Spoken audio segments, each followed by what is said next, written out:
ब्रह्म सत्यम सर्वथा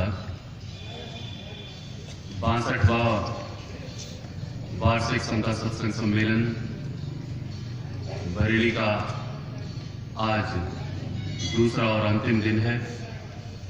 बड़ी दूर दूर से नारायण रूप संगत यहाँ पधारी है। पंजाब, उत्तराखंड और यूपी, वेस्ट बंगाल और भी कई जगह से जहाँ से भी संगत पधारी है, उन सबका स्वागत है। जो यहाँ के बरेली के निवासी हैं वो भी बहुत दूर से आए हैं। नारायण रूप संगत हमारे सद्गुरुदेव महात्मा मंगत राम जी महाराज कहते थे, और जब भी वार्षिक यज्ञ का आरंभ सद्गुरुदेव ने शुरुआत में गंगोटिया गांव से शुरू किया, तब से ही संपूर्ण संगत की ऐसी सेवा की और आगे भी की जाती थी रही और आज भी की जाती है कि वास्तविकता में जो संगत पधारी है वो नारायण का रूप है। जब भी कोई सत्संग में पधार जाता है और आकर के सत्विचारों को ग्रहण करता है, उस के अंदर सत्य का भाव होता है। इसीलिए वो सत्य के स्वरूप का अर्थात नारायण स्वरूप बन जाता है। आज हम और आप सब सद्गुरुदेव महात्मा मंगत राम जी महाराज के द्वारा स्थापित इस ज्ञान यज्ञ की परंपरा के आधार पर सब इकट्ठे हुए हैं। हम सबका बड़ा सौभाग्य है। जब भी पूर्ण ऋषि, पूर्ण गुरु का सत्संग किसी भी मनुष्य को प्राप्त हो जाता है तो समझ लेना चाहिए कि उसके पुण्य प्रताप पूर्व जन्मों के उदय हो चुके हैं। ये कोई साधारण बात नहीं है, ये बहुत ही बड़ी बात हो सकती है। ज्ञान के लिए कितना भी कोई मनुष्य ज्ञान प्राप्त क्यों ना कर ले, शास्त्रों का भी ज्ञान प्राप्त कर ले, लेकिन यदि धर्म मार्ग का राही है तो उसके लिए ज्ञान की नहीं भाव की जरूरत होती है। एक बार की बात है कि एक गांव में जो गांववासी थे, उन सभी गांववासियों ने और भी चारों तरफ के गांववासियों ने मिलकर के एक टीले पर मंदिर बना लिया। उस मंदिर पर जाने के लिए चारों तरफ के गांववासी थोड़ा सा चढ़ करके जाया करते थे। मंदिर में कई मूर्तियों की स्थापना थी और पुजारी भी थे वहां पर जो पूजा किया करते थे। वक्त रहते वो पुजारी वृद्ध हो गए और एक दिन उनका देहावसान हो गया। मंदिर की मैनेजमेंट कमेटी ने एक नए पुजारी का सिलेक्शन करने के लिए सब जगह कह दिया, इस्ताहार दे दिया।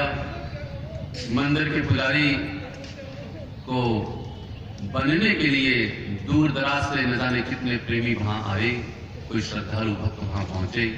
मैनेजमेंट कमेटी ने उन सभी आए हुए पुजारी जो नियुक्त होना था जिनको, उनका जैसे भी वार्तालाप करी, उनका इंटरव्यू लिया। लेते लेते दोपहर हो गई और जब लगभग सभी आगंतुक अर्थात जो पुजारी का इंटरव्यू देना था वो जब पूरे होने ही वाले थे कि अंत में एक व्यक्ति ऊपर तक पहुंचा, अर्थात मंदिर के पास तक जब पहुंचा तो क्या देखते हैं कि वो जो मैनेजमेंट कमेटी है वो एक ऐसे व्यक्ति को आते हुए देख रहे हैं जो व्यक्ति वस्त्रों से कुछ फटा सा हाल है, कहीं कांटे चुभे हुए हैं, उन वस्त्रों में कहीं गंदगी लगी हुई है। आज उसके हाथ में कंकड़ से लिपटे हुए कहीं धूल के कण हैं और उसके हाथ सने हुए हैं। आश्चर्य से चकित उस मैनेजमेंट कमेटी के व्यक्तियों ने पूछा, कौन है? उस व्यक्ति ने जवाब दिया हाथ जोड़ करके कि हम पुजारी के लिए हम इंटरव्यू देने आए हैं। बड़े आश्चर्य की बात थी। उन्होंने कहा तुम्हारा ये हाल कैसे और कैसे हो गया, जिसमें तुम्हारे लिए खून से भी लथपथ हो, थोड़े से रक्त भी बह रहा है, कांटे भी लगे हुए हैं, धूल भी है, आखिर क्या हुआ ऐसा? उसने हाथ जोड़कर के निवेदन किया कि मैं आने के लिए तो बहुत जल्दी आ जाता, मैं चला तो बहुत जल्दी था, लेकिन जिस पगडंडी से गांव से लेकर के यहां तक इस मंदिर तक मैं आ रहा हूं, उस पगडंडी में न जाने कितने कंकड़ थे, कितने कांटे थे, कितनी गंदगी थी। मैं उन सारी गंदगी और कांटों को हटाते हटाते और यहां तक पहुंचा। उसी बीच जो कांटे थे, उन कांटों को जब हटाया तब मेरे हाथों में कांटे लग गए और खून बहने लगा। मैंने कुछ ऐसा नहीं किया, लेकिन मैंने केवल उन गंदगी को हटाया।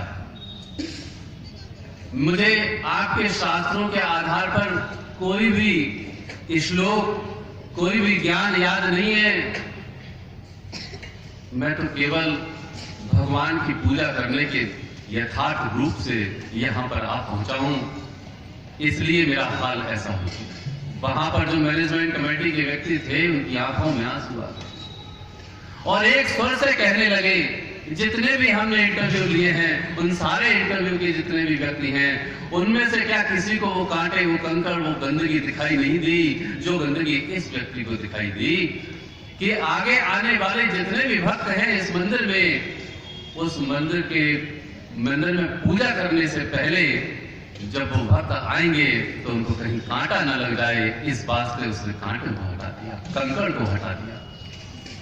इसलिए यही व्यक्ति ऐसा है जो सही मायने में इस मंदिर का पुजारी बन सकता है। प्रेमियों, प्रभु भक्त के राहे, प्रभु भक्ति की राह में कोई बहुत बड़े ज्ञान की, बहुत बड़े धर्म की, बहुत बड़े ऐसी पूजाओं की आवश्यकता नहीं है। ये अपने अंदर के हृदय की उद्गार हैं, करुणा का भाव है, आर्द्रता है, जिससे कि वो अंतर्यामी जिसको हम बाहर पुकारते हैं, वो अंतर में बैठा विराजा, उस सबको सारी पुकार सुन लेता है। इसलिए हमें चाहिए कि यहां पर इस ज्ञान यज्ञ में या कहीं पर भी कोई कूड़ा हो, कहीं कंकड़ हो, उसे उठाकर के साइड को कर दें। ये हमारी प्रभु भक्ति का अंग है। कहीं दूसरे को न लग जाए, ये हमारी प्रभु भक्ति का अंग है।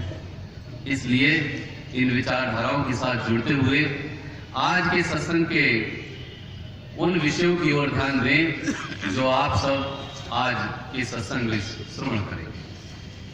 आज मुख्य रूप से 3 विचार आप सबके सम्मुख आएंगे, जिसमें पहला विचार मानव जन्म का सार विषय पर आपके सम्मुख रखा जाएगा। दूसरा विचार आपके सम्मुख जीवन का आधार सदाचार, इस विषय पर आपके सम्मुख रखा जाएगा।